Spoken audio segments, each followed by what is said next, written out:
Good evening, everyone. In our commitment to accessibility and inclusion, we'd like you to know that this lab will feature live cart and captioning accessibility services. Support for open captioning is provided in part by TDF, and you may access the captions using a smartphone device with the link in your program, or for those of you watching at home, at the URL displayed at this time. Welcome to the 10th anniversary season of New York Theatre Barn's Choreography Lab. Thank you. I'm Joe Barros, and I'm the Artistic Director of New York Theatre Barn, and we are coming to you live from Open Jar Studios in New York City for the launch of our 10th season. New York Theatre Barn's Choreography Lab is the only platform for choreographers and writers to collaborate on movement for new musicals during incubation. And I'm excited about tonight's moderators, who you'll be introduced to soon, and let's just say it's going to freeze your brain. For the past 16 years, New York Theatre Barn has created an inclusive home for original culture-shifting musicals during incubation. Since 2007, we've been providing space, funding, and a safe opportunity to experiment in front of live audiences, often for the first time. For artists, the support of New York Theatre Barn means investment in process. For audiences, we offer a glimpse inside the blueprint of an original musical being developed in real time. We serve underrepresented artists and audiences in our commitment to anti-racist, equity, and anti-oppression ideologies while adopting a decolonial approach to theater making and practice. Thank you. Thank you. This spring, our imprint of Broadway Records, Theatre Barn Records, will release a concept EP of Jesse Sanchez's Sueños, Our American Musical, featuring Lene DeHanau and Robbie Hager. The 16th season of our award-winning Newark series launches on Monday, April 17th at 7 p.m. at Playwrights Horizons downtown, and features excerpts from the new musicals Coming Soon, written by Rachel Lark, and Saint Sebastian, written by Sean McCabe and Jimmy Kim. And this summer, we'll continue Barn on Fire, our annual summer residency on Fire Island for 3 original musicals in development and mentored by Tony Award-winning director-choreographer Jerry Mitchell. We'll be announcing the 3 musicals included in this season of Barn on Fire very soon. Now, tonight, 10 years ago, New York Theatre Barn's Choreography Lab was conceived and created by Avital Asuleen. Avi is a choreographer, director, performer, educator, and dance practitioner, and awesome tap dancer. We were just tap dancing together. And now here to tell you more about what you'll see this evening, please help me welcome the director of the Choreography Lab, Avital Asuleen. Hi, everyone. Thank you so much for being here. Happy Sunday. I'm very excited for this start to the 10th season of the Choreography Lab, which feels both exciting and surreal. This is our first lab at Open Jar Studios. I first stepped into this amazing space several years ago, and I was like, wow, it would be great to one day get a chance to do a lab here. And so I'm thrilled that it is finally happening. So tonight's lab is a new works lab. We offer a few different kinds of labs. So in this lab, choreographers workshop a production number from 3 different musicals as closely to the way it would be staged in production. So both the writers and the choreographers will benefit from seeing their pieces on their feet while they are still in development. The original musicals featured tonight are Tanya's Clit, A Pint of Understanding, and Paradise Ballroom. Yes, you heard that correctly. That is true. These shows feature choreography from choreographers Tatiana Baccari and Jasmine Roth, Jonathan Lee, and Princess Lockerooo. Yeah, absolutely. We will see each number twice tonight with some short discussion in between. And we are also so thrilled to introduce to you not 1, but 2 guest moderators. So we are going to have Lawrence O'Keefe. Larry is the Tony-nominated and Olivier Award-winning composer and lyricist of some of our favorite musicals, Legally Blonde, Heathers, and Bat Boy. And if that wasn't enough, we also have a special bonus moderator coming in too, Kevin Murphy, who co-wrote Heathers with Larry and also was the writer of the musical Reefer Madness. So let's welcome Lawrence O'Keefe and Kevin Murphy up here with us. Oh yeah, come on down. Come on. It's like The Price is Right. All right. So we would just like to take 30 seconds for you to just tell us why it's so important to have spaces like this to see musicals and choreography while shows are still kind of being shaped and made. Wow. Oh, hi, thank you. I think Stephen Sondheim once said that the music of Broadway is a dance music, and that it should make you move your body in your seat. And if you're doing your job right, creating your show, the entire audience will be wanting to be on their feet the whole time.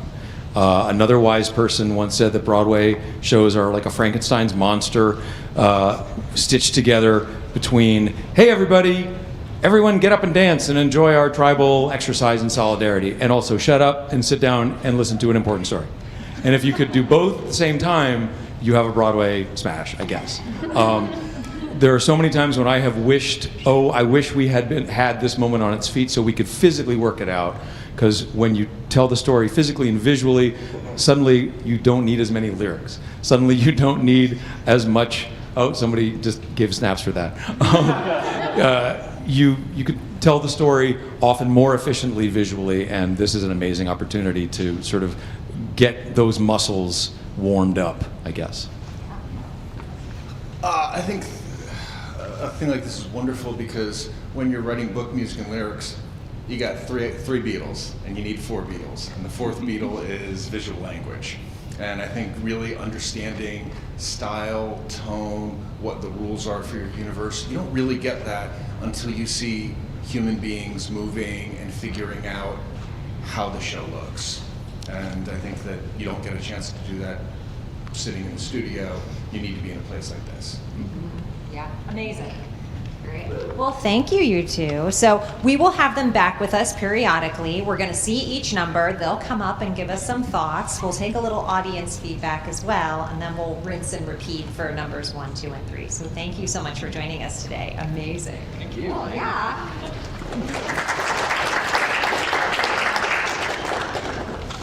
All right, and just a few more quick things before we begin. Thank you all for keeping a masked audience today. We do appreciate that. We know that we're still kind of working to keep our audiences safe, so as much as possible, if you could mask up if you have one, if you're not on camera, if you're going on and off, it's okay.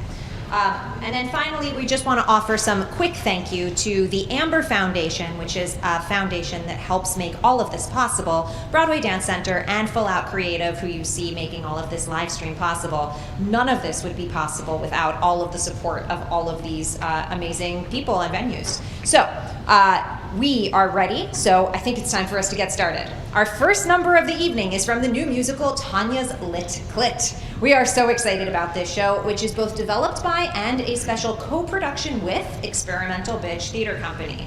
Tanya's Clit was conceived by Emma Goldman-Sherman and Tatiana Baccari, written by Emma Goldman-Sherman, and features music by Serena Ebony Miller and Mariah Lotz. The musical follows Tanya, who has lived through years of chronic gynecological pain with no diagnosis, and Dr. Violet, a urogynecologist with problems of her own. In This Is the Story Of, we are taken on a wild investigation of the AFAB body and the herstory of its treatment. The dancers in this piece are Jenny Hickman, Chelsea Hooker, Sinead Sidney Nichols, Ariel Reich, Britt Vickers, and Desi Waters. Yep, here we go.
flick of the tongue gives a hard body softness. No more pain. I am all of me. I am plush and glow in Paris. Where you want to go, I'm there to show you my soft strum, the wonders of the world and universe. When we go there, you come. I plumb you, gently, vibrant drum, all gathering in to be unspun like joy, climbing higher, one by one, on these slippery lip Parisian streets, slick by the river, boats beneath the lights on the quays. The fog, soft in the air, sways the way mist meets skin. Let's meet the heat and reap arriving tonight. Come along. Come on.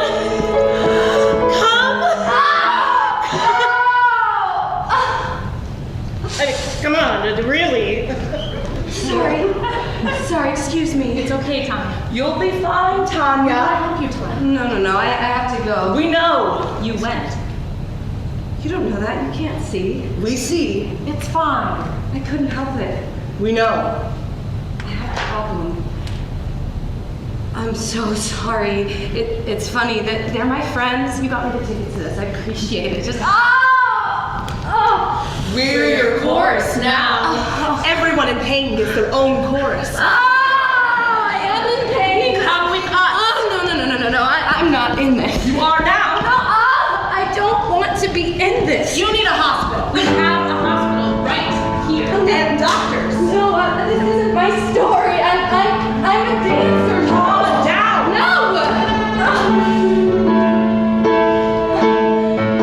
This is the story of a girl called Tanya. Let it out, let it go, let it down. Not just the story of a girl called Tanya. Let it out, let it go, let it down. Almost as famous as Kim K. Beyonce. Talented as Oprah or The Rock. She dances as a principal with the ballet. She's got everything she wanted, so she knows. She makes 100K. She makes 100K. Then one day, the pretty little girl named Tanya became a bit inflamed below. This is the story of a girl called Tanya. Let it out, let it go, let it down. They said she was in pain, said she was insane. They didn't check to see if it was true. Telling you got a problem in the house, there's a doctor in the house. Can anyone relieve this pain for you? She makes 100K. She says that she's got pain. Her lips are all inflamed. Her lips are all inflamed. But not for love. Not for love. Sweet Tanya. Let's start this again.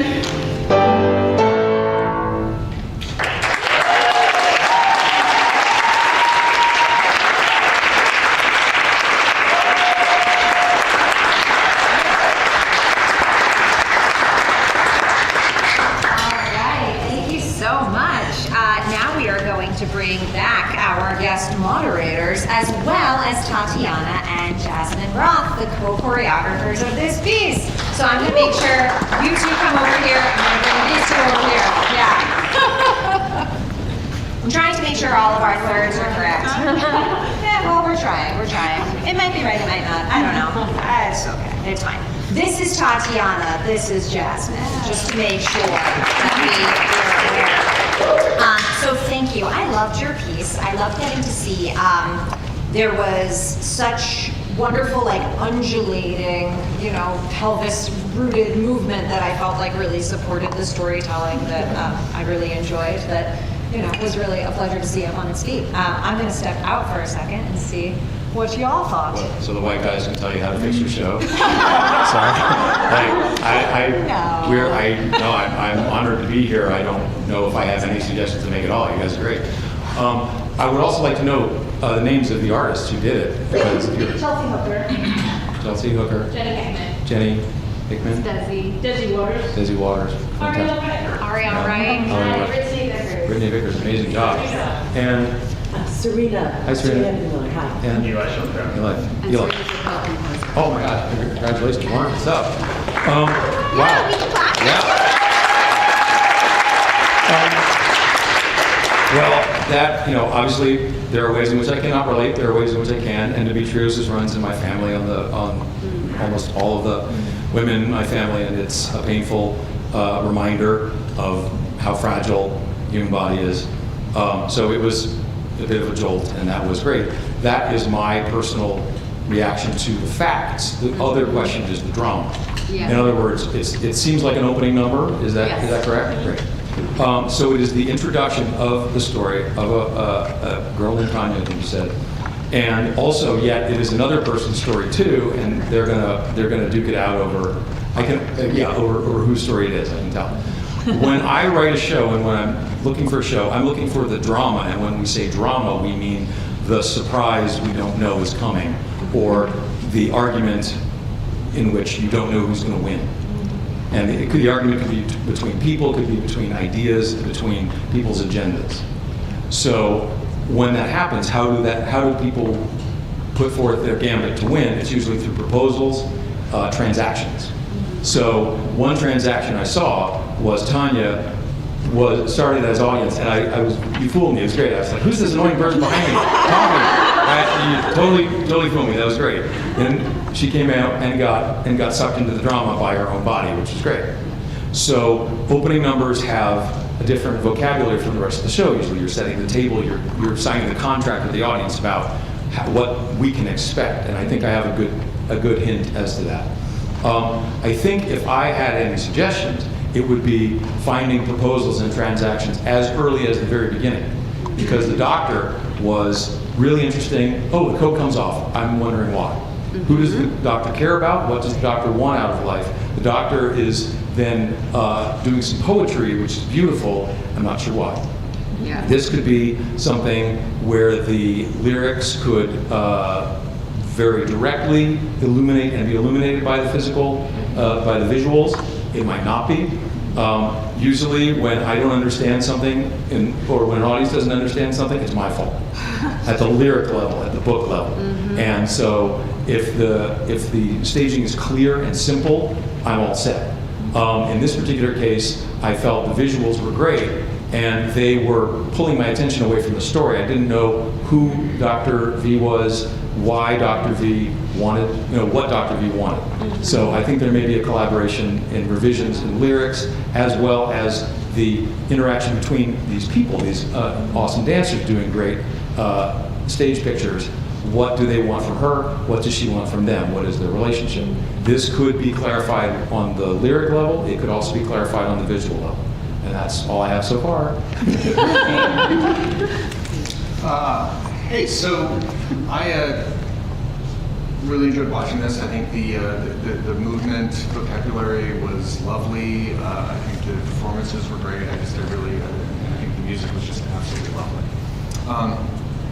I'm going to give you two thoughts. One is structural story, and one is a staging thought. And I'm going to give it well. Story-wise,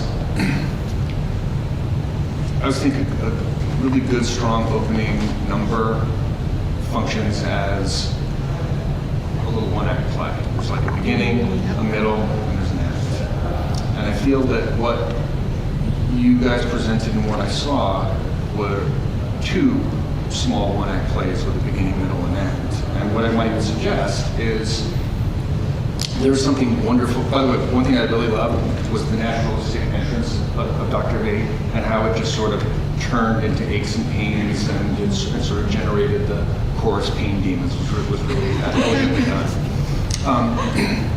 What I might suggest is you introduce Dr. V, and she has her issues that are going on, and I kind of got that. And then we introduced an intrusion, which is great. And that was Tanya coming in. And then something interesting happened. She lost her Greek chorus, and her Greek chorus got stolen from her. And that made me interested, but what I didn't get was the result of that, because it felt like we then shifted into a different story, and it was elegantly transitioned. But then I kind of felt like the doctor fell out of the story of the opening number. And there might be a third piece to it where you introduce the doctor has her problems, and she has her pain, and she's got her solution to her pain. And then someone comes in and intrudes, steals her pain chorus away. And everyone in pain gets their own chorus, a very funny line. And it also was very efficient because it also kind of set up some of the rules of what was going on, which was great. But then there might be another piece where, how do these two characters come together? How does the transfer of the story in pain, how's that going to inform what we're in for an evening of? And I think adding that other layer might help with the storytelling. The other small thing, the staging thing, is you began the interaction of the three chorus members with the doctor openly acknowledging their presence and sort of making meta commentary and nodding and agreeing or disagreeing. But then that kind of disappeared for a long stretch of the number, and it felt like the doctor being inward in kind of her own situation with her body. It might be stronger if she does not overtly acknowledge the presence and doesn't directly look at them. They could be doing everything they're doing right now, but it becomes a different kind of show when you have a meta commentary of, talk to me, Greek chorus. It's like Disney's Hercules. You kind of see the Greek chorus, and it's fun. It's funnier, and it might be something just to think about. When are the characters aware of the chorus? When are they friends? When are they someone that you can't actually see? And just see where that takes you staging wise. But anyway, I think it was a really, really lovely work, and I thank you for sharing it. Thank you for that. My friends up here, do you have anything that you want to add? I just really appreciate the feedback. I completely agree. That for me, and we were sort of tag teaming, co-choreographing, but also I would put on director brain at times. And that was the thing for me, was what happens when Desi loses her chorus. And does that follow up in the plot later? Is that a major component of it? Yes. They do eventually duke it out. Their stories are sort of separate. They converge when Tanya seeks out Violet as a specialist, finds this doctor, and Violet eventually diagnoses Tanya. But they do duke it out. There's a big battle where they, battle for whose story is this really. And that was intentional because the statistics for how Black women are treated in medicine are far, far worse than white women, and that was, always a part of the story that we wanted to tell. It is not equal. There is not equity there. Even it's hard, I'm a white woman with autoimmune disease. It's hard for me, but it's way, way harder for the Black women out there, and we wanted to acknowledge that. But I totally agree that in this, I through our work this weekend kept feeling like, but what happens to what happens to Vi when she loses her chorus? Well, how can we keep her active and a part of the story? Because it's not like she totally drops out, but yeah, she loses something, and that tug of war should still be felt.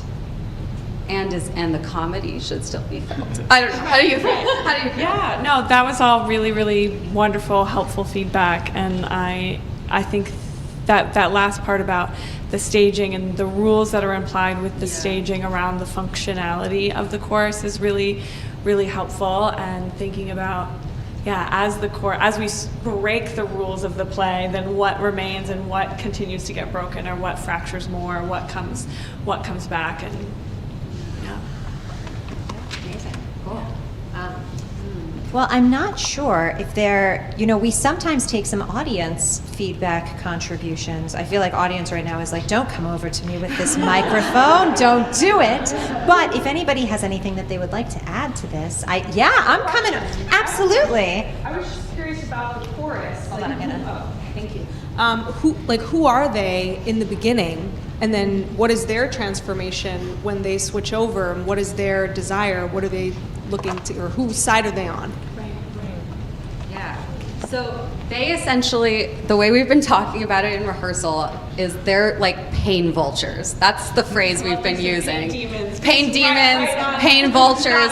So anytime that there's someone dealing with chronic pain, Violet's entrance in the beginning, she comes in after a long day of work and she's in pain, they latch.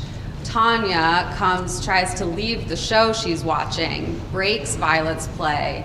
Because she's in pain, they see her latch. So that was what we were working with. So are they empathetic, like, to the pain, or are they feeding off of the pain? Like, I feel like more the latter. Yeah, because they will cease to exist if the pain goes away.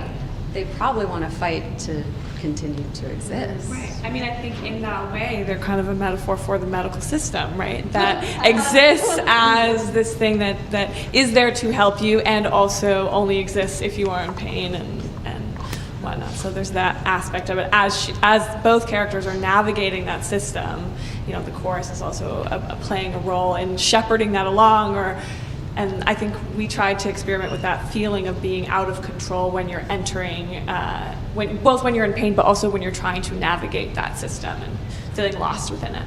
so are they comforting to the person that they're feeding off of, or like does it, like when they leave the nurse, is she happy to have them there feeding off of her pain, or is she upset? That's a really good question. Right. No, great question. But I think that clarity would help so much. You're right. You're like right on the question that perhaps making that decision is what will unlock other things. Yeah. Yeah, so I think I realized I didn't bring the microphone back over to Princess, but we're really just having, for our virtual audience, we're having a conversation just about the nature of the pain demons, pain vultures, pain vampires, whatever we want to kind of call them. But I wonder if before we see the number a second time, if you want to just have a conversation with your chorus and see if there's like a slight tweak or a slight sort of like way that they can maybe sense or feel or be that might help sort of clarify that. Obviously, what we can do in 30 seconds. But yeah, let's reset to see the number one more time. No pressure, no, none at all. All right, thank you.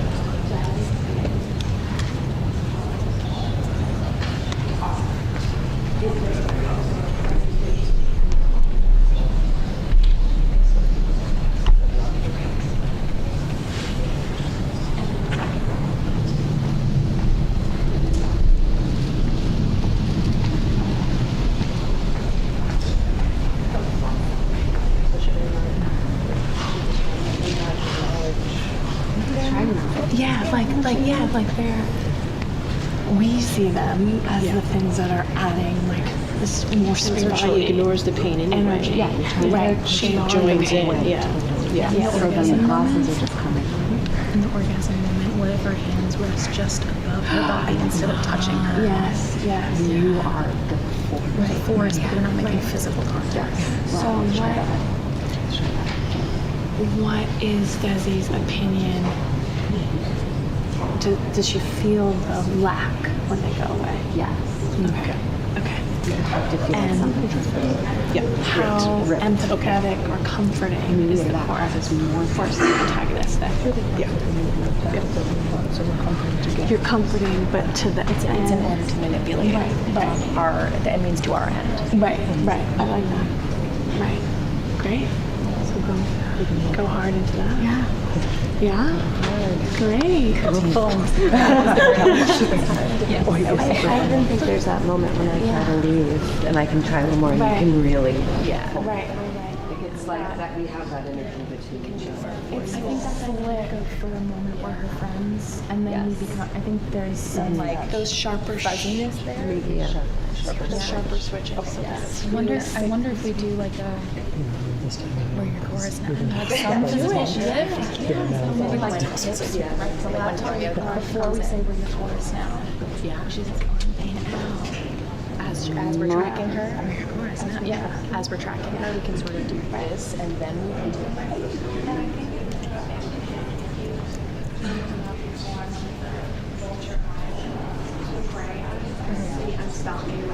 Yeah. Right. So that even those walks are all very like single focus. Yeah. And then boom, the focus is salivate. When we're in friend mode, like go over the top and try. You know when you're like trying to be someone's friend, Right. who doesn't want you? Yeah.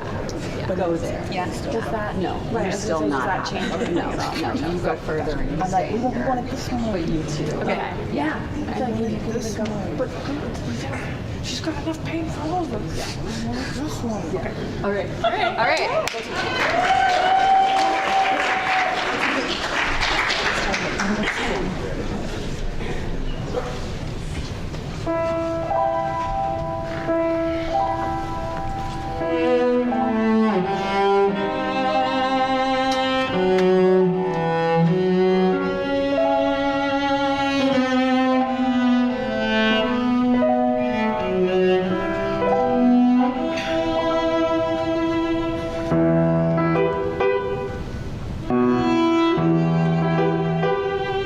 This is the story of a doctor named Violet. She's got pain, but you will never see her cry. No. Keep it in, hold it back, shove it down low. Keep it in, hold it back, shove it down low. For free. She's got a big degree, or 2 or maybe 3 or 4.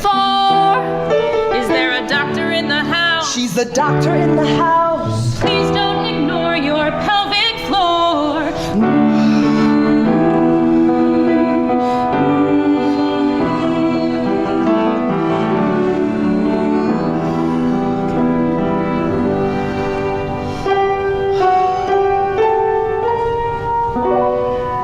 Glimmer of the gaslight, flick of the tongue, gives a hard body softness, no more pain.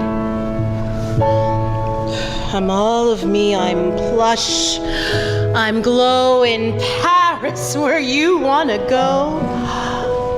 I'm there to show you my soft strum, the wonders beyond the world, a universe. When we get there, you come. I plumb you gently, vibrant drum, all gathering in to be unspun like joy, climbing higher, higher one by one in these slippery, wet Parisian streets, slick by the bridge, boats beneath the lights on the quays. Oh, the fog sways the way mist wet skin. Oh, let's meet the heat arriving inside a wreath. Hum along, come on, come. Oh, come on, really? Excuse me. Sorry. It's okay, Tanya. You'll be fine, Tanya. We want to help you, Tanya. No, I have to go. We know. You went. You don't know that. You can't see.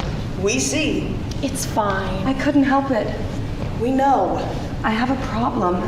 I'm sorry. I didn't mean to interrupt. I appreciate you all. They're my friends. They got me tickets to this. Oh, We're your chorus now. everyone in pain gets their own chorus. I am in pain. Come with us. No. I'm not in this. You are now. Oh, no, I don't want to be in this. You need a hospital. We have a hospital right here. And doctors. No, I'm not in this. I'm a dancer. This isn't my story. Calm down. No.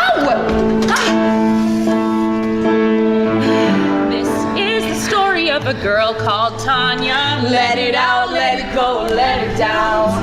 Not just the story of a girl called Tanya. Let it out, let it go, let it down. All the strings that can play. Or Beyonce. As talented as Oprah or LaRue. She dances as a principal with the ballet.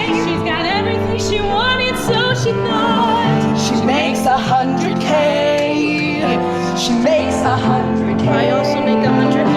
I don't understand. The pretty little girl named Tanya Became a bit inflamed below.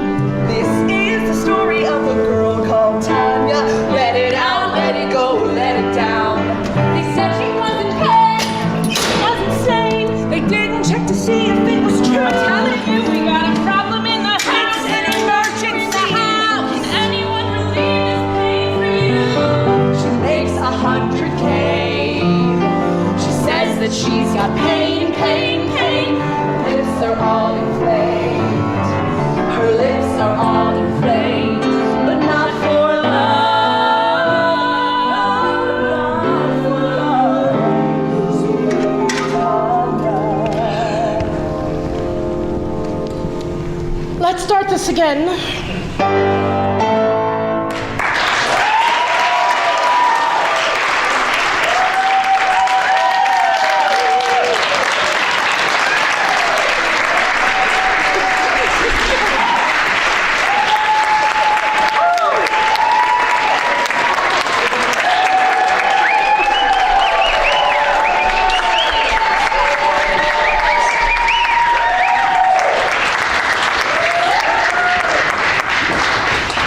Great work, everybody. That was Tanya's Lit Clit.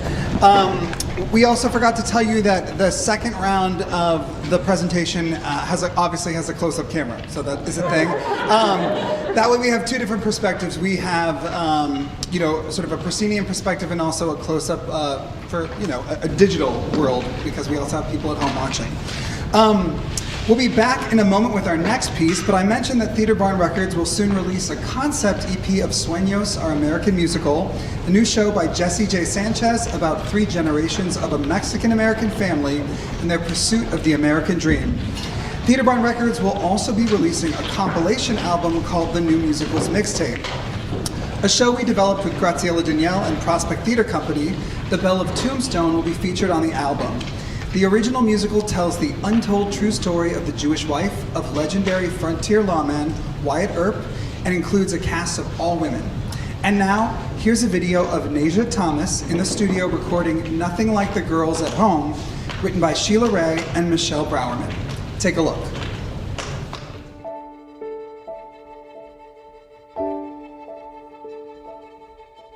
Can I sit around the house and do embroidery? Day in, day out until I'm 83. Is this the life I want to, where I want to be? No, I'm nothing like the girls at home.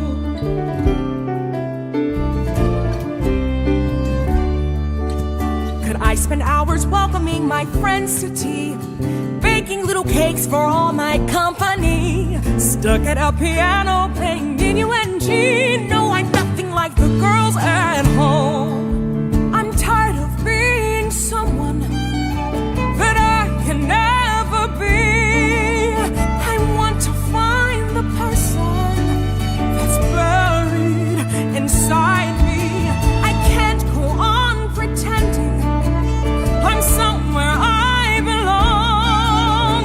Maybe in the right place I won't feel so wrong. Can I invest my time in babies 3 or 4? If I stay here at home, that's what I'll have for sure. Pregnant, fat, and tired and bored, right to my core. I lust for the freedom to roam, 'cause I'm nothing like the girls, nothing like the girls at home.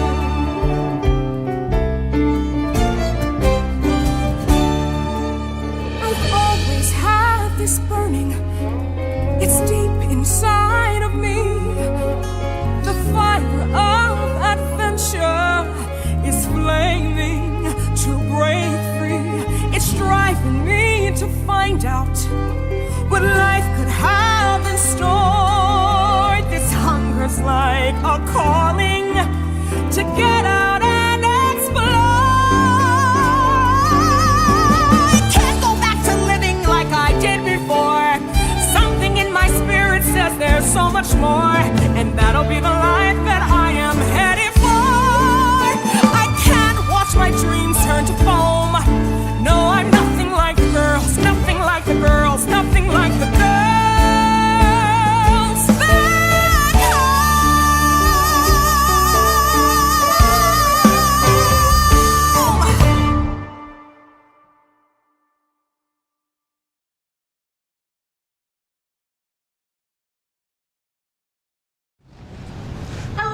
So we are back. Our second musical of the evening is A Pint of Understanding, which features music by Joel LaRue Smith and Joseph Smith, book and lyrics by Lee Phenner, and choreography by Jonathan Lee.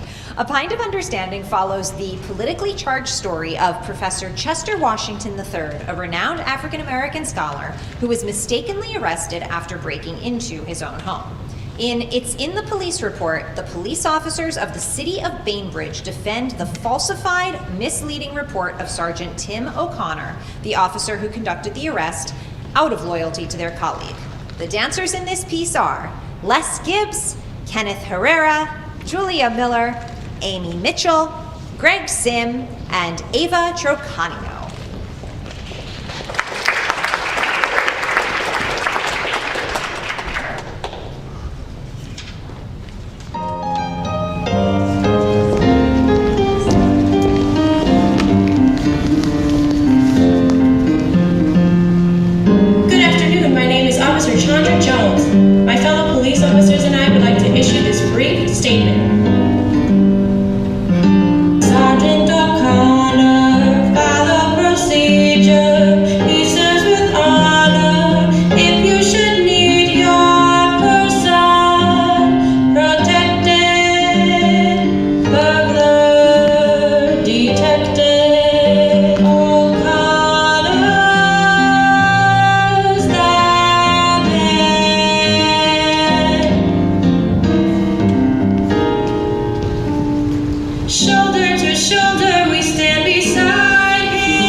Procedure, a paragon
All right, that was wonderful. And actually, for the audience, yeah, come on in.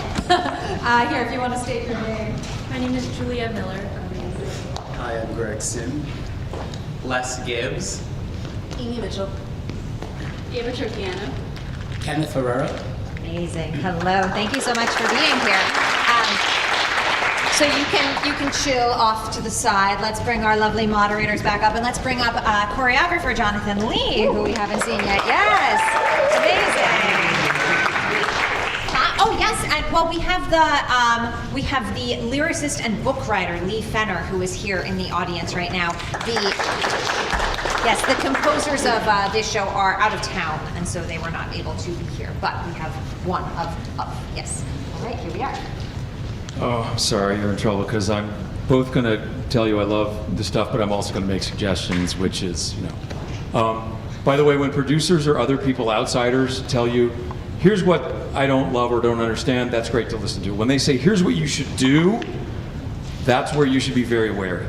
Because if they're not writing it with you, if they're not your partner, then their suggestions might not be your best solution. It's great to separate the two. So if I tell you what I didn't understand, great. But if I tell you you should do this, take it with a grain of salt. How's that sound? I thought it was great. I remember this incident very well. This is part of my alumni community. The news went all over the place. Oh God, what have we done? I myself was picked up by the Cambridge police once or twice as an undergrad, got in trouble. They were very mean. But of course, I got off easy because privilege. But the event in question was real. It was, I think, a hideous overreach by the police department, and it was turned by opportunistic right-wingers into this great big weapon against Obama and against progressives. So it's a sore spot with a lot of people, and I think it's amazing to do a story about it. I think the execution's great. I think the writing's great. Excited. And it was so cool to see it turn into this lie, this dancing lie, which I thought was great. You want irony in your show. You want a subtext. The surface is this is a police department doing their job right, and of course the underneath it is the hypocrisy and is the cover-up. That's great. So I noticed a couple of cool things, which are opportunities, which unfortunately make me excited about suggesting something. It goes like this. You have these cops all very serious and saying we're doing our job.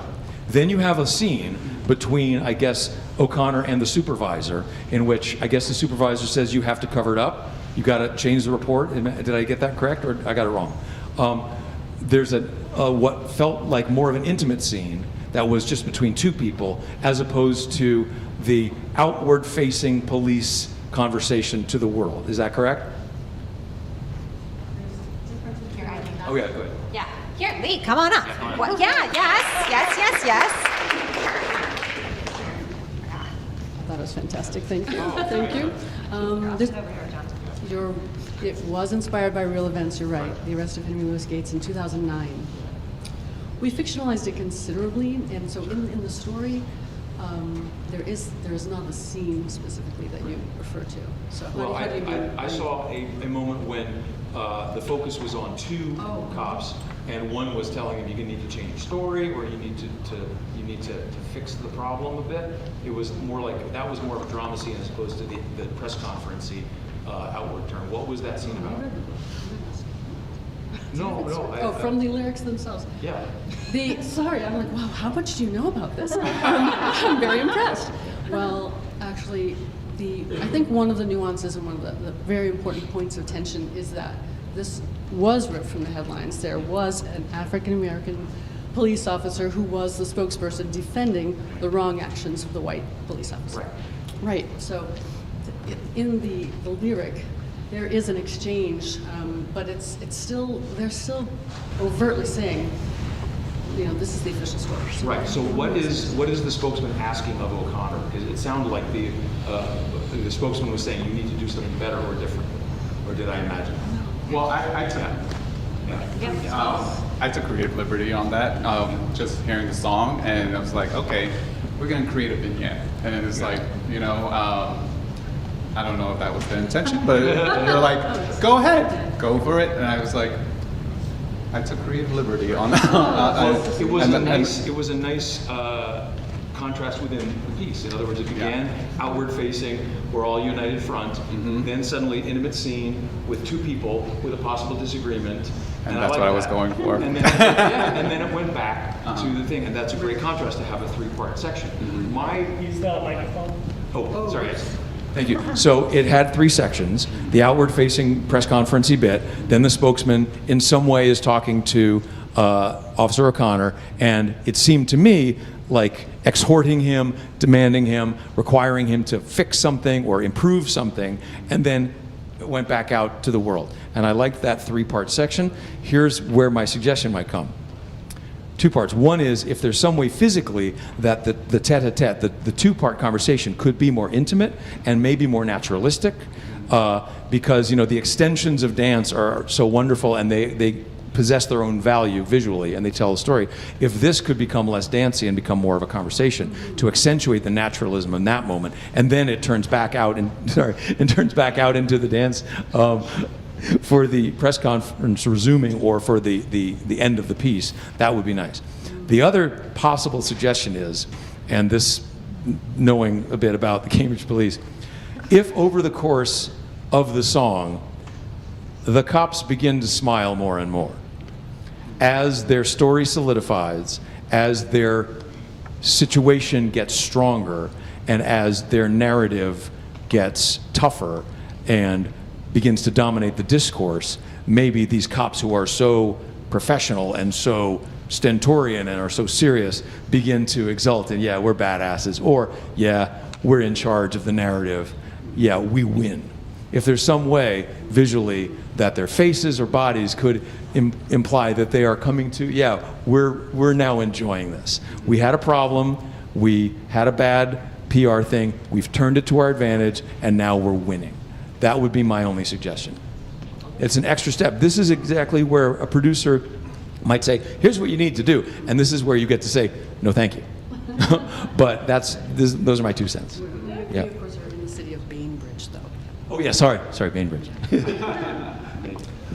So I really enjoyed this. I don't know a lot of the specifics of the Cambridge story, but I certainly got what was going on coming to it from just knowing this sort of thing having happened. I thought that the movement was great, and I really, really enjoyed the music. I think the 2 thoughts that I'll offer are related a little bit to what Larry and you guys were just talking about in terms of having a build. And this is similar to the kind of, it's a little one-act play, and I think Larry's suggestion is one available option, which is as you progress from the beginning to the end, you might have a situation where the police are a little scrambly, like they're worried about getting their message exactly right, because in that moment you're from the police perspective, you're in a moment of panic because you're in spin control mode, and there might be a way to reflect in the movement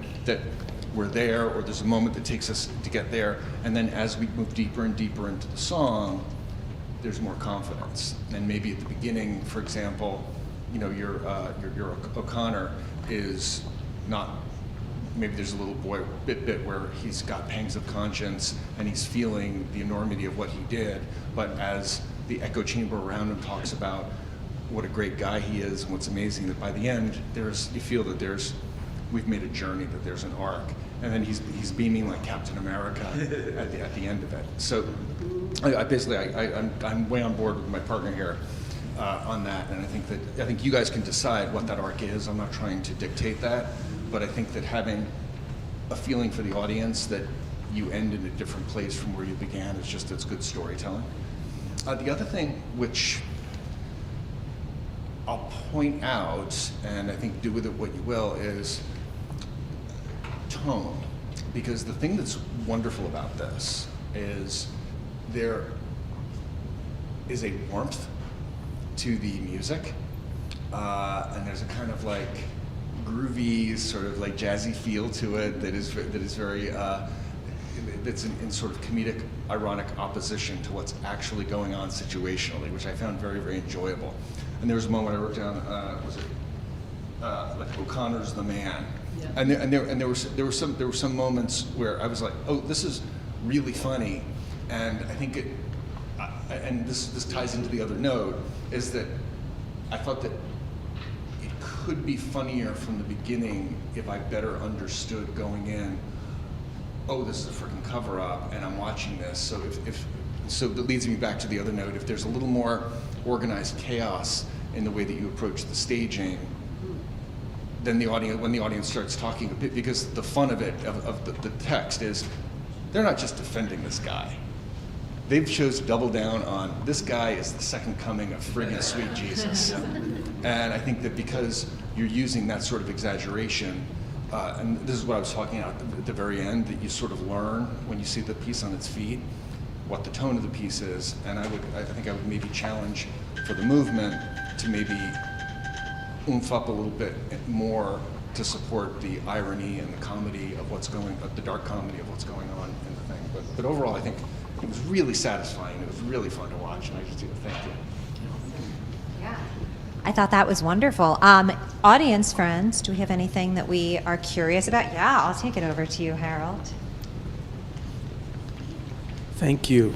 I really loved seeing the concept of the large ensemble, right?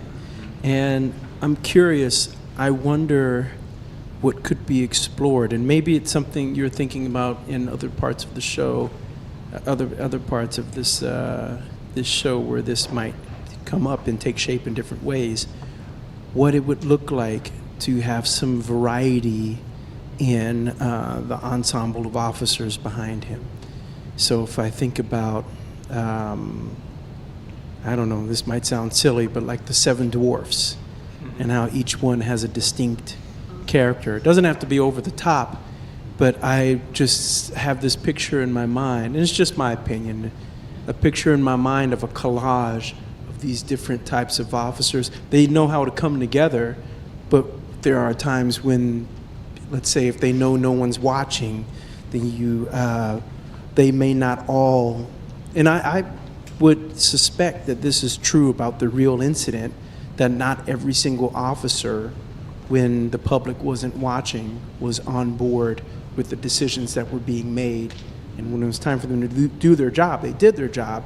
But when the eyes weren't on them, I wonder how it would look to have different elements of tension and sculpting between the officers that are in the ensemble.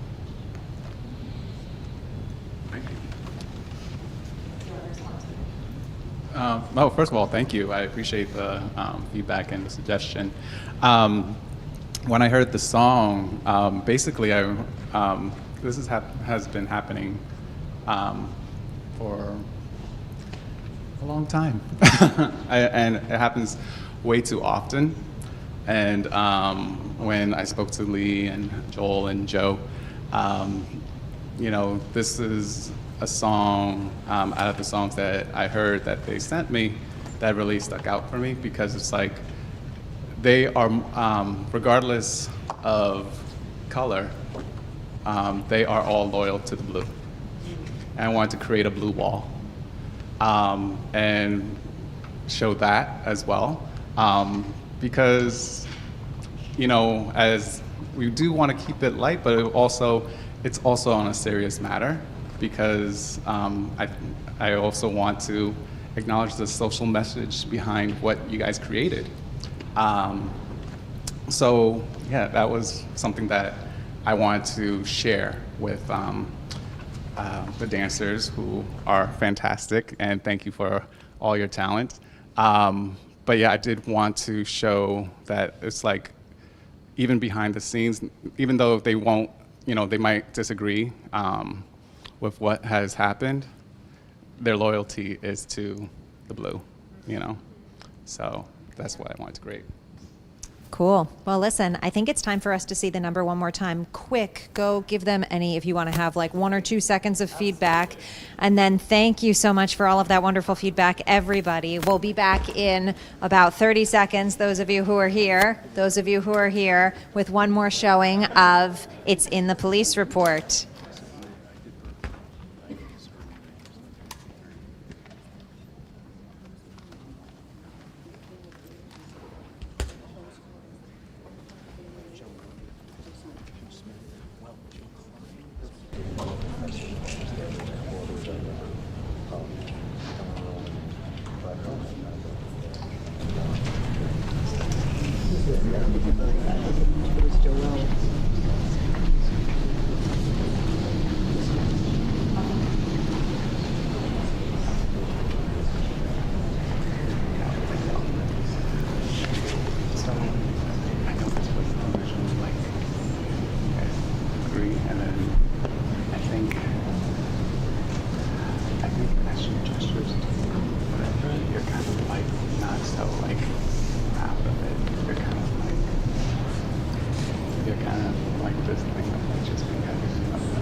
You know, sure. Instead of like, I got this. Yeah.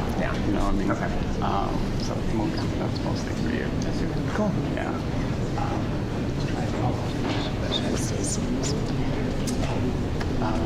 Let's try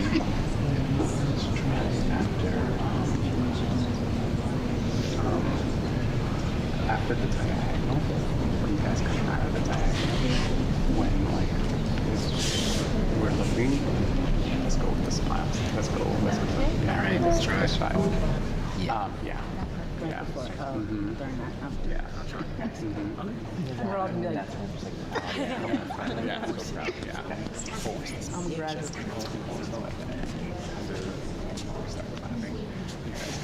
Okay. I was like, I don't want to be the first one to do it. Okay.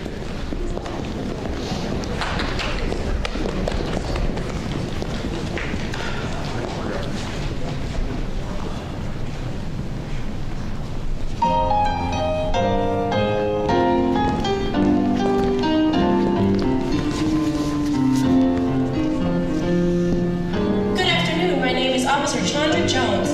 My fellow police officers and I would like to issue this brief statement.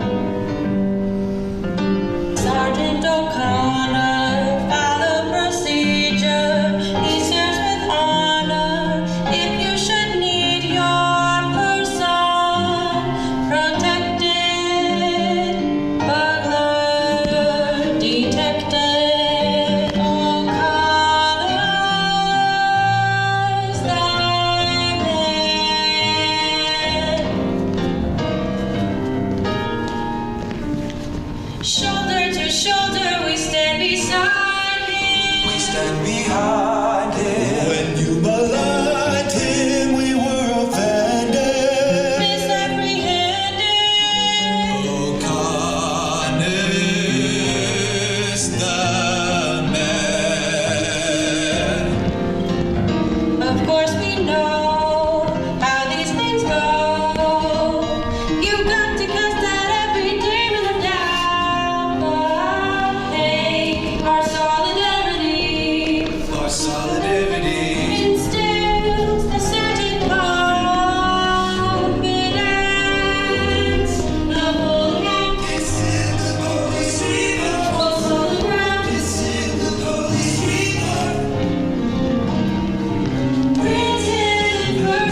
Excellent work. All right, before we see our final piece, I want to quickly announce a special new opportunity we have coming later this year. As a company, we are seeking new and accessible ways to connect with all sorts of artists in our community. We are excited to present the first ever Choreography Lab community audition. I am deeply honored to provide this opportunity to the next generation of artists looking to make a creative home in New York, and I truly hope that this will be an expansive and creatively fulfilling event for everyone involved. The audition will take place over an afternoon in the late summer, and there will be several ways to engage, both as an emerging choreographer and as an emerging dancer. So it's a way for choreographers and dancers to meet New York Theater Barn. So tell your friends. I'm going to be sharing more information soon. Okay, I think we are ready. I know, look at these stars coming down for our final number from Samara Cohen and Harold O'Neill's new musical, Paradise Ballroom, choreographed by Princess Lockerooo. The musical follows Teddy, a young gay man with dreams of becoming a famous dancer who has abruptly moved to LA following a heated argument with his unsupportive parents. In 1022, New Kid on the Block, we meet Teddy on Hollywood Boulevard and the people who reside there, the Harper's Hollywood Boulevard Walkers, who forewarn Teddy to be cautious on his journey to success. The dancers featured are William Bailey, who also served as assistant choreographer and created some additional vocal arrangements for this project, as well as Nicole Kyung Mi Lambert, Titus LaRue James Gibson Jackson, Ash Johnson, Tyrone Bevins, and Caitlin Brine. Lastly, we did have a last-minute change that didn't make it into your program. Replacing Dayon Cho will be Shar Andreas. All right, let's see Paradise Ballroom.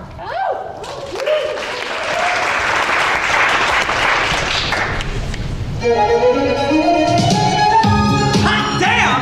I made it to Hollywood! Hollywood Boulevard! Oh, 1972, September 22. What time? Excuse me. Do you know what time it is? 10:22 p.m. Pacific time! 1972, the year that my life changed.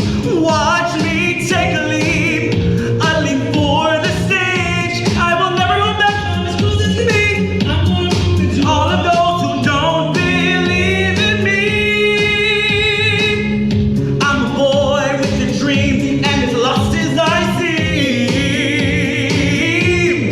It's 10:22 p.m. I'm talking about Pacific time. I'll make do on September 22.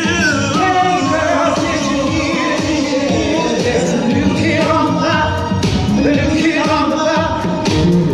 Hey girls, did you hear? Did you hear? There's a new kid on the block. The new kid on the block. Seen new kids on the block before. They come and they go. Oh, he ain't from around here. There's so much that he don't know. But this one here, like the rest, he's got more than a dream. Let's see if he can pass the test. It's never easy. Pretty eyes that make you swoon. Boy, to be a star. Oh, baby, you lost your silver spoon. Don't you realize where you are? The boulevard is paved with gold. All your dreams are bought and sold. Never lose what you're gonna choose. Your choices make you who you are. Hollywood is glamorous on television. Don't let the razzle-dazzle take control of your decisions. It feels like we've been walking these streets forever. Sure does. We've seen it all. Every rise And every fall. the stars do shine bright. At night. But when you're a new kid on the block, this city of angels can be a city of devils. One of people watch will try.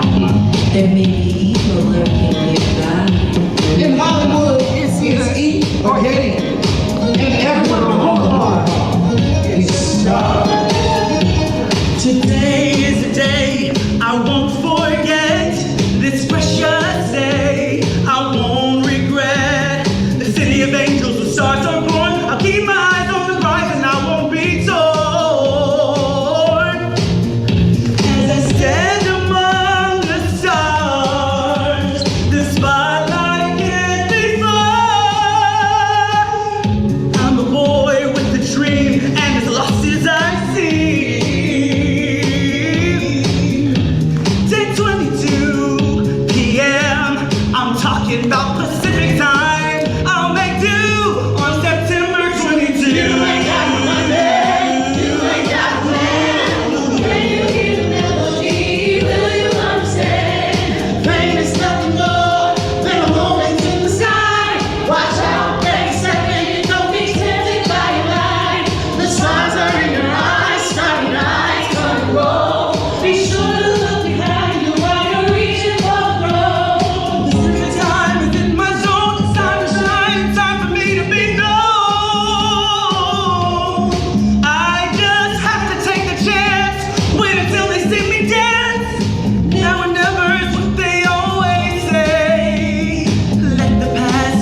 All right, let's give it up for this wonderful cast. Hold on, you got to talk about yourselves for a second. Okay, and performing this amazing number are Titus LaRue, James Gibson Jackson. Ash Johnson.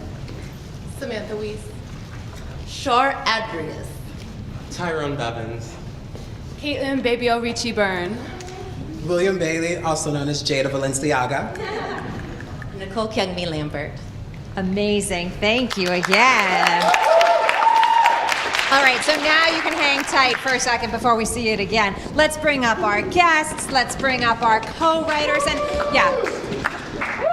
And so also, Samara, I wonder if you want to just clear up the confusion between who exactly you are. And yeah. This is my husband, Harold O'Neill, and I'm Samara Cohen, aka Princess Lockerooo. I'm both people. We're writing this musical together. I'm songwriting, book writing. Harold is also co-songwriting and book writing. Harold is the composer. He's also the music producer, co-writer, and I'm the choreographer. So it's a collaborative effort. Great, I know, it's amazing, wonderful work. I know because we bill you as Princess Lockerooo as choreographer, but then Samara as writer, and we're figuring it out. All right, here, I'm gonna... You want to start? Yeah. Well, first of all, that was so damn entertaining. That was fantastic. It was like costumes, and it was great performances. It was just lovely to watch. And congratulations. And Lockerooo is a fantastic surname. So I'm gonna be really. I'm gonna quote Stephen Sondheim for the second time in this, and I'm gonna. One of the things that he said over and over and over again was "God is in the details." Is one of the things that he's very famous for saying. And what I might challenge you is, I love the energy. I love the world. You've set all that up wonderfully. God is in the details. I didn't fully, unless I missed it in the lyric, and I apologize if that's the case because we're hearing this live and not really mic'd, but I wasn't clear specifically what he was in Hollywood to do until very close to the end. He said, wait till they see me dance. And I was like, oh okay, because the thing is, the whole thing's a dance number, so I don't know if that's like, was he looking to be a film star? Was he looking to be a stripper? Was he looking to be a dancer? Was it like, I just wasn't clear. I'd love to know more about what is he leaving? Because the thing is, he's a guy that's arriving and he's excited about being here, and there's something really moving and wonderful that this is so huge to him that he's checking the time and he's marking the time and he's never gonna forget it, and that's beautiful. I wanna know in the opening number a little bit more, or if you don't wanna tell me all of that, tease it as a mystery to hook me as an audience member, so that even if you don't tell me, it's just like, I'm never going back there again. If you just give me that sort of sense, I'm like, wait, well, tell me, shit, now I gotta stay around and binge and wait for the second number. So I just wanted more detail, I think was what it was. But I think so much of what you have, that's like maybe going in and adjusting a couple of lines here and there, maybe a visual cue for a moment, because I think what you have here is just really lovely and the movement's great, and I just, hats off. Thank you. That's great. Great feedback. Yeah, no, absolutely. I was dancing in my seat the whole time. And it's hard to do that. It's hard to actually get a song in a theater situation that makes you want to dance like it's a club or it's on the radio. Why is that hard? Why do show tunes have this deficit that we have to kind of make up this thing? We're behind the eight ball when we have a show tune. Maybe it's that we were saying before, the Frankenstein's monster, get up and dance meets shut up and listen, is hard to have both. So this one was very much get up and dance, and it sounded great, felt great. I was dancing the whole time, so it succeeded on that. It also made me want this guy to succeed, which is great. He showed up full of dreams. I'm like, oh God, Hollywood's gonna destroy him. It's gonna eat him alive. I sense this is gonna happen. But I agree with Kevin that during the song we can learn more, both about what he hated or was traumatizing or was wrong about where he came from, and also what he's specifically doing. And again, when I think about young man comes to the big city to dance, I think, gotta dance, of course. And you got Gene Kelly, in the middle of Singing in the Rain, doing that show within the show, where he is a young hoofer who comes to the big city, but then there's a lot of abstract dance, but there's a lot of specifics. In ballet, using almost no lyrics, all he does is he auditions. He fails. He auditions. He fails. He auditions. He gets a job. He gets a job in a low-class joint, succeeds, gets applause, moves to a middle-class joint. Suddenly he's playing the Ziegfeld, and he's in a white tie and tails. And then, with the fruits of his success, he goes to a speakeasy and falls in love with a gangster's girlfriend. Mostly with no talking, with no dialogue, with no singing. So that can happen. You can do the same. So the one thing I kept wanting your lead to do is do something, engage with people. Because the one time he engaged with people in the choreography you have right now was with the person who's like, yeah, it's 10:22 p.m. Great. In that one tiny exchange, we learned a lot about the hostility, about his idealism, about his vulnerability, and about the buzzsaw he's about to walk into. So, are there other vignettes? Can he interact with other people? They're stars, they're the literal stars on the boulevard. I love that. Can they also be people? Can he make a proposal to them? Help me? Hi, what's your name? Boom, get smacked in the face. Get kicked in the face. Get knocked down. He gets up again. Or he meets a friend. The friend turns out to be helpful. No, the friend is betraying him. Like, all of those little one-act plays can happen inside your banger of a song. They can coexist. You see what I mean? Absolutely. My favorite moment in the entire thing was he's like, I'm 10:22 and I'm all young and it's great. And they're like, you don't got no money. And there's the contrast. In other words, that is a great commentary, and we loved that. It's the point and the counterpoint. It's the no, you're wrong that makes us want him to fight back. Can that be expressed in a concrete terms? You ain't got no money is a commentary from a Greek chorus, which is great.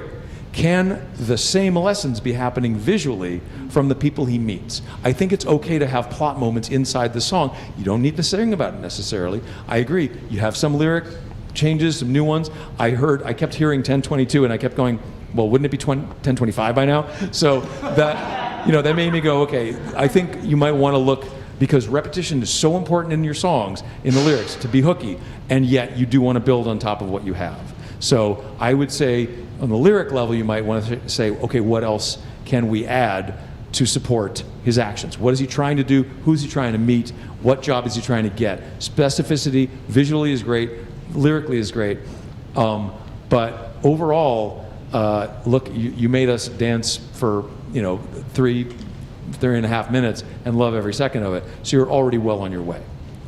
So thanks so much. I have a question. Can I ask? Just take the mic. I'm curious. So with this scene, right preceding this scene, he is at home in Buffalo, New York, gets into a screaming fight with his parents when they discover that he's gay, talk down to him because he's gay, and totally destroy his dreams. So when we're doing like vignettes like this, I feel like we need to reinforce that story. Do you feel like is that something that we need to do anyway? Like if we had just seen that scene, would we still need to establish that? I see what you mean. Yes. In other words, you have a strong, dense, and concrete book scene before it. Right. That means you contrast the energy that's, hateful and negative and small and constricted. Now it's expansive, and there he is. And so visually as well, I can feel the difference. I can predict what it's going to feel like, which is great. However, I think the clock is still ticking to learn new things about his attempt to make his life better. I've been noticing this in all of these different pieces. We talked earlier, what is drama? I think drama is disagreements about how to make your life better. That's to me the evidence. That seems the essence of it. Like, so two people want the same thing for each other, but they disagree how. That's a great drama. So he wants to go out and make his life better. I want to know how, and I don't think I want to pause that question. I think I'm going to get impatient over the course of the song if it's celebration, celebration, celebration. Okay, well, what's your plan? I know his goal. What's your plan? And he says, here's my plan, and someone else goes, but you ain't got no money. So suddenly that's drama. Suddenly that's the disagreement. So the people who were watching him saying, oh, there's a new kid, That's exciting. I wonder if Hollywood's going to chew him up. I want to see the process of chewing. I want to see him try to succeed and then see what other people do. In the middle of the song, I don't want to wait for the end of the song to find out if he succeeds at X. A small X, a small step forward, a big one, I don't care. I want to see him try something concrete and succeed or fail. Does that sound right? How close? Because I didn't realize there was a scene before this. How close to the beginning of the show is this? This is in the first act. Maybe this is like the third scene. It's like the third. Yeah. So what have we seen? What have we seen before? So what we've seen is the Paradise Ballroom, which is where Teddy ultimately goes to find himself. It's where And then we he flash goes- back. Right. So yeah, exactly. So we see the Paradise Ballroom in LA, which is where he's ultimately going to end up, and we see these. It's an amazing opening dance number that shows this club environment where you can be gay, where you can be free, and you can be whoever you want, and be a drag queen, and be a diva. And then you go to Teddy in the middle of his apartment. Oh, sorry. Then you cut. Then the next scene 2, is Teddy in his apartment dancing around to Marilyn Monroe, "Diamonds Are a Girl's Best Friend," dancing with his mother's coat. His parents walk in, the coat gets ripped, and it turns into a big fight with his parents who want him to get a job at a library or something. And it boils in him so much that he just abruptly leaves and says, "I'm going to Hollywood to be a famous star." So then this is him now arriving on Hollywood Boulevard. Good. And also to add more context to the first scene, in the Paradise Ballroom, we also have the DJ that's playing who's also playing the role of a narrator, who welcomes you to the Paradise Ballroom, kind of shows you around a little bit. He is a character as well as a narrator, and he helps us transition back to Teddy's home. Cool. I'm going to do this real quick. Okay, cool. So just an idea, given that structure, if I were given the problem of sort of addressing any of these thoughts, it might be really fun to try fracturing time and place and do your flash forward to the Paradise Ballroom, and especially maybe you're using your DJ as a transitional element, but then go into your number here, and then maybe within the body of the number, some of those questions that Larry and I were asking, maybe you see fragments of the book scene. So as we're having the celebration, there's a moment where I'm dressing, I'm wearing the mink coat, I'm getting yelled at, I'm coming out, I'm doing all of that, I'm arguing, and now here I am, and I'm in Hollywood, and everything's wonderful. So you sort of build the character all in the one number, and there might be a way to sort of juxtapose that. Oh, that was all so fantastic. Thank you, thank you. I'm going to give you 10 seconds of something, which is that I think, well, no, I'm giving you 10 seconds of something with me and then 10 seconds with them. I'm also just curious. I know your stars are like literal Hollywood stars, right? And then our folks, our 3 friends who are in the red, the green, and the blue, I'm wondering if they can, we're all doing a similar sort of stylistic, whacking-based choreography. I'm wondering if each of those characters who are really living in more of like the grounded real world could feel a little bit more just grounded in their like not changing a step, but feeling more grounded to the world of the play and letting the stars feel a little bit more like ephemeral in their action, right? Not changing a beat of choreography, but just changing like the tone of the choreography of how they are executing what they're doing so that there's some contrast between those 2 plays. Yeah. Yes, thank you. Cool. That's Okay, really helpful. so now take your 30 seconds and then we'll see this again. Thank you, thank you. Woo.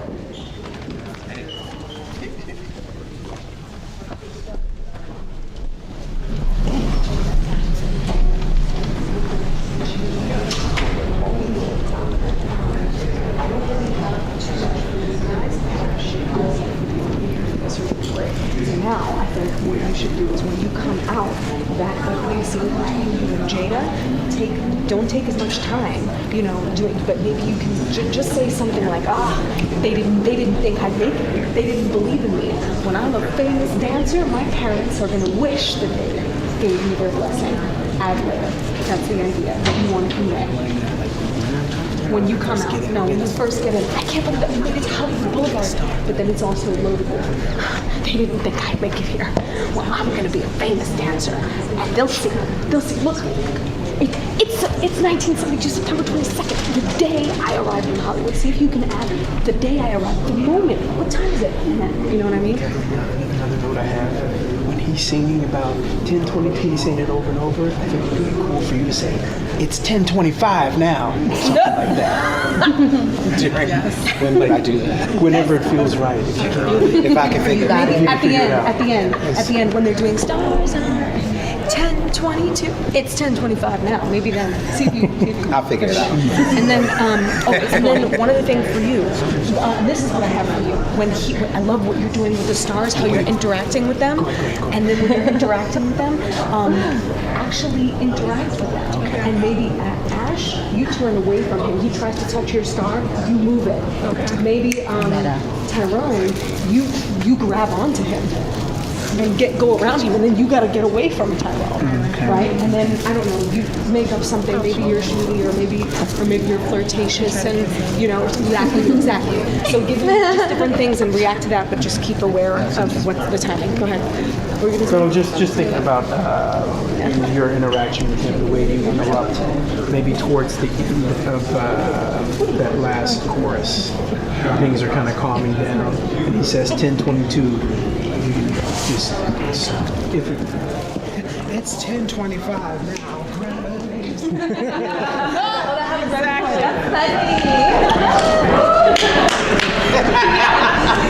Leave it to the drag queen.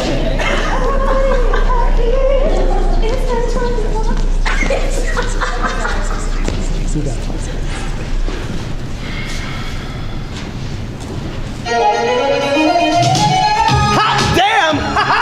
Made it to Hollywood. They didn't think that I could make it here.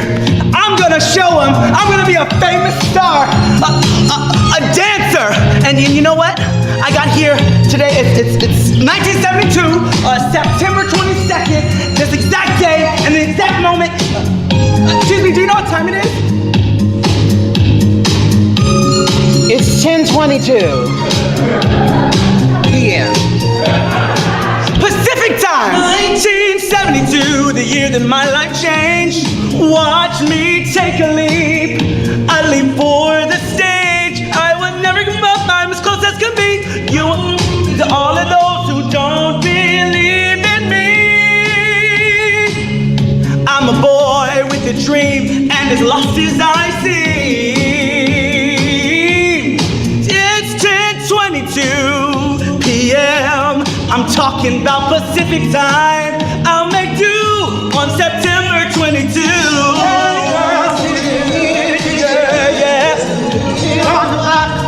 A new kid on the block. Hey girls, did you hear? There's a new kid on the block. A new kid on the block. I've seen new kids on the block before. They come and they go. Oh, he from around here. There's so much that he don't know. But this one, like the rest, he's got more than a dream. Let's see if he can pass the test. It's never easy being green. Pretty eyes that'll make you swoon. Born to be a star. Oh, baby, lots of silver spoons. Don't you realize where you are? The boulevard is paved with gold. All your dreams are bought and sold. None of lose what you don't choose. Your choices make you who you are. Hollywood is glamorous on television. Let the razzle-dazzle take control of your decisions. Feels like we've been walking these streets forever. Sure does. We've seen it all. Every rise and every fall. The stars do shine bright. But when you're living on the block, the city of angels is sitting down. One must keep a watchful eye. There may be evil lurking nearby. In Hollywood, it's eat or get eaten. And everyone on the boulevard is starved. Today is a day I won't forget. This precious day I won't regret. The city of angels where stars are born. I keep my eyes on the prize and I won't be torn.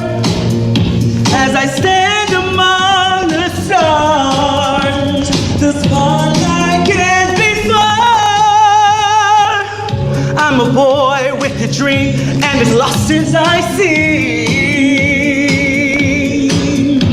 10:22 p.m. I'm talking about Pacific time. I'll make do on September 22. You ain't got no money. You ain't ain't got a plan. Can you hear the melody? Will you understand? There is nothing more than a moment in the sun. Watch out. Step in, don't be tempted by your life. The stars are in your eyes. Starry nights on the road. Be sure to look behind you while you're reaching for the road. This is the time I'm in my zone. It's time to shine and time for me to be known. I guess I can take a chance when the others see me dance. Legends on this as they always say. Let the fade away. I'm starting over. I'm brand new on September, so I need to 10, 22. It's 10:25 talking now. about Pacific time, 1972. Everything's full. Company you keep will be the tale of it all. Your dreams may almost you, but beware who follows you. Friendship lasts forever if you're loyal through and through. In the dark of the night, then you make it right. And the reason why is out of sight. Makes it all to be a star. Don't you ever forget who you are. On the way, even the brightest But star. still so far away. I'm in the stars in my eyes. On September 22.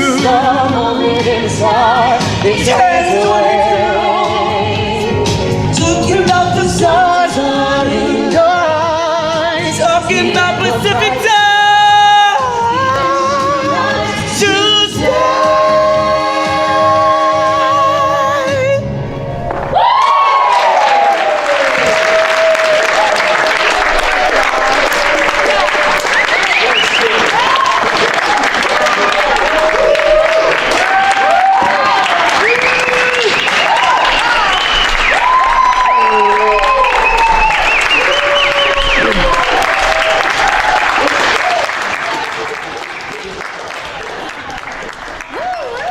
Wonderful job, everyone. Thank you so much. All right, that's our show for tonight. So if you're interested in getting involved in the Choreography Lab, either as a choreographer or a writer, we accept submissions on a rolling basis. So for more information, you can check out the New York Theater Barn website and the Choreography Lab's Instagram page. And if you like the work that you saw tonight, please consider making a donation to New York Theater Barn. We are a 501c3 nonprofit organization, and your gift tonight is tax deductible. We take hundreds, thousands, millions. You can make a donation easily on our website at nytheaterbarn.org. We also accept, like small donations too, but big ones and small ones, all donations. Anyhow, thank you so much to everyone who presented. Yes, thank you.